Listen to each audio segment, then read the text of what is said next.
Welcome back, everybody, to CALLOUS Crew Challenge. This is probably the highlight match of the round. I mean, hell, maybe even the tournament. This is quite the pairing. SoulWind and ABR in black-white. How about that match? These are maybe two of the best, just 1-2 in the world. SoulWind long considered the best black-white in the world. He's ranked universal #1 in the power rankings every year in SPL and has been doing it forever. ABR is not necessarily a black-white specialist, but he's obviously at an elite level with every single OU that he plays. He's at or near the top of all of them, and this is a massive pairing. I wish I could add more stakes to it. Unfortunately, this is the first match between these two teams, so it's not an elimination match one way or another, but it's still a big boy pairing, and obviously only one of them can win. Borja's team, Borja, that's SoulWind. He's on Carapinga alongside Bush Tush and Keenix, and then ABR is on team TSA. They just took their first letters and made it into a thing. He's on TSA with TDK and Starmaster. Here's game one in their black-white best of three. So it's SoulWind on the bottom and ABR on the top. A lot of switching early on, but ABR got rocks down and SoulWind did not. Goes to Gliscor here to eat the close combat. Takes 38% in doing so from Terrakion. And here's another one, because why not? Another 35%. That is, of course, going to leave him dead to Earthquake after reducing his defense twice. And that leaves us in a pretty early advantage for ABR. In my opinion, anyway. I mean, he's got the rocks down, and it's 5-5, right? And he's behind a sub. So, we know it's not HP Fire. So, best thing he can do is HP Ice, seemingly. I guess he's going to do it rather than do nothing. Do it again, chip away. There's the Rapid Spin, not really afraid. Excadrill doesn't have the option to switch here, of course, because of Magnet Pull. Hidden Power Earthquake. And looks like he's going to have to settle for 58% being good enough. It'll go up to 64 after lefties as Gliscor sneaks in and eats its orb. Facade, safe neutral play, 41% as Keldeo comes in.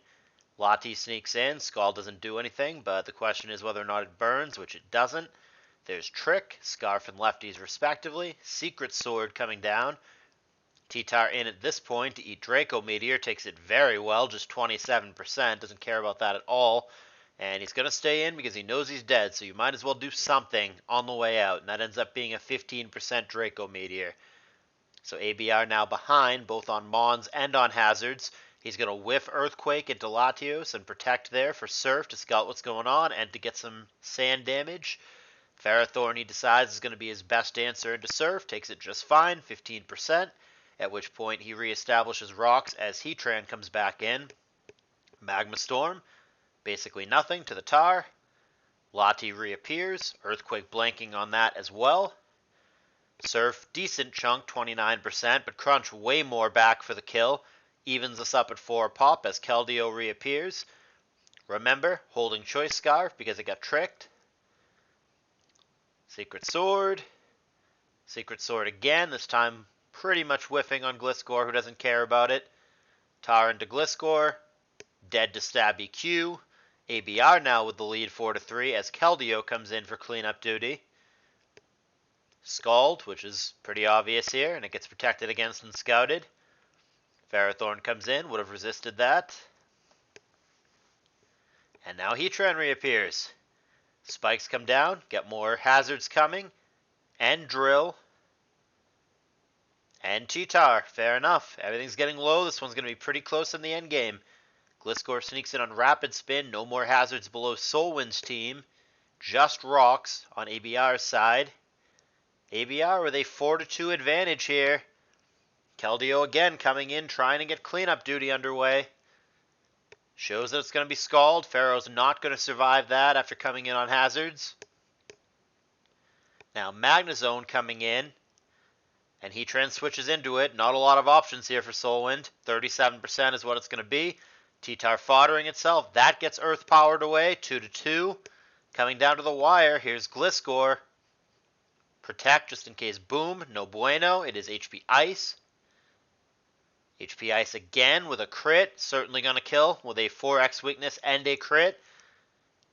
And Magnezone not going to be good enough. Heatran is going to outspeed it and get it with Earth Power, which is also a 4x weakness. Down that goes, and SoulWind takes game one in what is, no matter what, going to be a pretty damn close series. Let's move right to game two.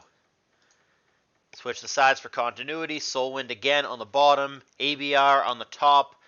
Different teams this time. Scarm on Scarm, Weatherless up top for ABR versus a standard sand balance, which is SoulWind's preferred archetype. Hazard advantage for ABR, but there is a para on his Scarm. Volcarona coming down at this point, out of the way to Mamoswine. And there's rocks there as well, so they both now have one layer of spikes and rocks, even on hazards. Icicle Crash nailing Riunculus. And there is Scizor coming in. Riunculus? God, I don't know how to pronounce that thing. It's a Pokemon. Here's Swords Dance. Superpower there. Oh, well, a crit will do it. That would not have killed without a critical hit, so that certainly mattered for ABR. And he's going to Bullet Punch the Zam down to 1 before Hidden Power takes out Scizor. But certainly got a lot of damage in with that. Killed him on and left the Zam at 1. Pretty good value. 48% Shadow Ball. Looks like he, whatever that thing is called, Rihanna Close thing, out of range. Here is Recover. This whole time I've always called it Riunculus, but that's obviously wrong now that I re-examine the spelling here. Riunculus. A cluster of Okay, so 4 to 5. Grass Knot and Pursuit, sure. Zam might as well do something on the way out. Grass Knot again. And Pursuit again. T-Tower very low. However, Zam dead. 4 to 4. Here comes Jellicent making its first appearance. Gliscor in at this point. And we see just a generic Nightshade for a fat 100. Recover. Why not? And EQ. About a third. Mamoswine in at this point. Got a balloon we see in case he had come in on EQ, but he didn't. Jellicent again. Coming in on Protect this time. And there's Recover. Did 33% last time with Earthquake. This time it's 37%. 36. Getting a good idea of the range. 33 to 37 we've seen so far. Hey, a crit. That works.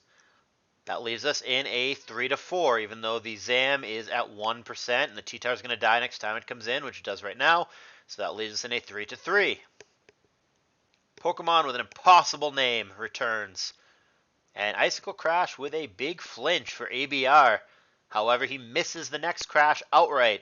Not so good. And that allows a Recover to get off. Going for another one, looking for a flinch. Nope. Psychic. And Balloon popped. Not that that matters in this situation.